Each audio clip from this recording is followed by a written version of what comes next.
Here's a simple guide on how to block or reduce ads on Facebook. Open the Facebook app and tap the menu icon at the bottom right. Then tap the settings gear at the top right. At the top, tap See More in Account Center. This is where Facebook controls all ad preferences. Scroll down and tap Ad Preferences. Here you'll see your recent ad activity and advertisers you've seen.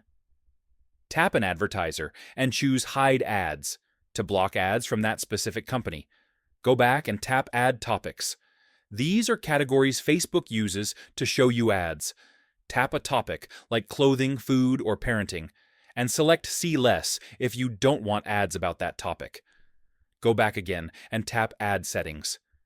Here you can control what information Facebook uses to target ads. Under Audience-Based Advertising, remove yourself from advertiser lists. Under Social Interactions, set it to Only Me for more privacy.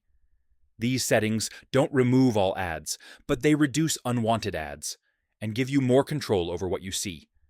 And that's it. That's how to block or limit ads on Facebook.